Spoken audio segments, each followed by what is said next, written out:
আসসালামু আলাইকুম। আজকে বেসিক্যালি আমরা যে বিষয়টি দেখব এটি হচ্ছে যে আমরা কিভাবে প্রোডাক্টের নিচে একটি রিয়েলিস্টিক শেড দিতে পারি। সো আমরা স্ক্রিনের মধ্যে যেই প্রোডাক্টটি দেখতে পাচ্ছি এটার নিচে একটা সুন্দর একটি রিয়েলিস্টিক শেড ক্রিয়েট করা হয়েছে। সো আমরা এই শেডটি আমরা কিভাবে ক্রিয়েট করতে পারি, আমরা নতুন একটা লেয়ার নেব।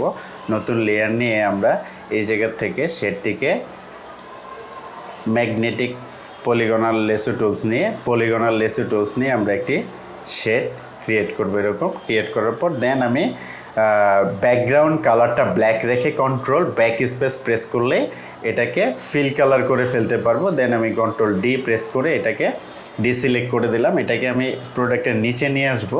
প্রোডাক্টের নিচে নিয়ে এসে এটার অপাসিটি আমরা 40% করে দেব। 40% অপাসিটি করে দিয়ে এটার থেকে আমরা মাল্টিপ্লাই করে দেব। আমরা মাল্টিপ্লাইটা কেন করব? মাল্টিপ্লাইটা এজন্য করব যদি এটার ব্যাকগ্রাউন্ড চেঞ্জ করে থাকি যেন সেম ব্যাকগ্রাউন্ডের মধ্যে আমার শেডটা ব্লেন্ড করে, ঠিক আছে?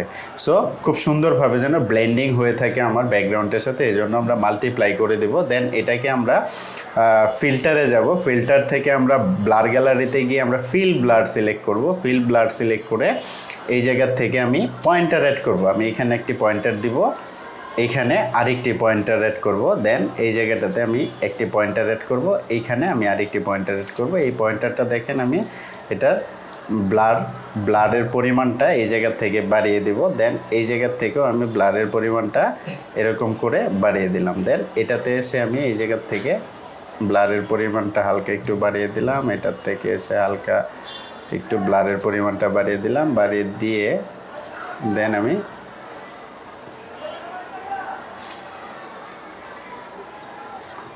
আমি এটাকে ধরে আমি এই দিকটাতে আর একটু এই পোর্শনটাতে আমি এরকম করে রাখবো।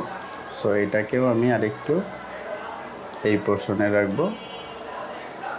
এইরকম আমরা রাখবো। রাখার পরে দেন আমি ওকেতে প্রেস করব। জাস্ট সিম্পলি আমরা ওকেতে প্রেস করব। ওকেতে প্রেস করার পর দেন এই লেয়ারটাকে আমরা মাস্কিং করে ফেলবো। মাস্কিং করে আমরা ব্রাশ টুল, ব্ল্যাক ব্রাশ নিয়ে ব্রাশ টুলে গিয়ে আমরা ব্রাশ টুল সিলেক্ট করব। ব্ল্যাক ব্রাশ নিয়ে অপাসিটি এবং ফ্লো কমিয়ে দিয়ে দেন আমরা এটাকে এইভাবে করে একটু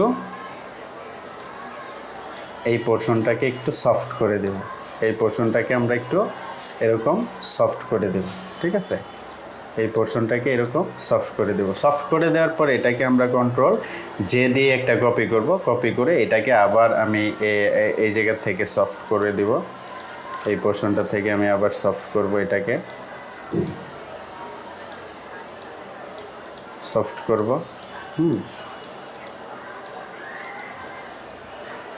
সো আমি আবার কন্ট্রোল জে প্রেস করব। কন্ট্রোল জে প্রেস করে আমি এটা আবার এই জায়গার থেকে এই মাস্কিংটা ধরে আবার আমি এটাকে সফট করব, ঠিক আছে? সো এই মোটামুটি আমাদের একটি শেড আমরা ক্রিয়েট করে ফেলতে পারছি। এই তিনটাকে আমি একসাথে ধরে আমি চাইলে আর একটু অপাসিটি কমিয়ে দিতে পারি, আর একটু অপাসিটি আমরা কমিয়ে রাখতে পারি। রেখে দেন এটাকে আমরা একটা গ্রুপ করে ফেলবো। গ্রুপ করে এটাকে লিখে দেব শেডোস।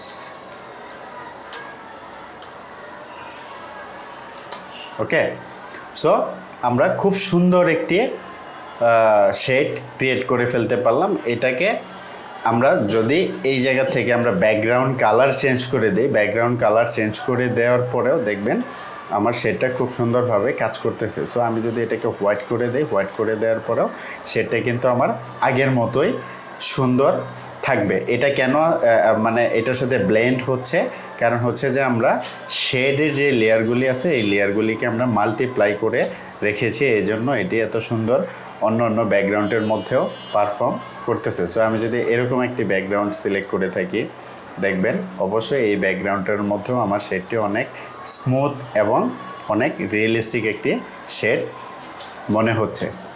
সো আমরা এইভাবে করে একটি প্রোডাক্টের সুন্দর শেড ক্রিয়েট করতে পারি।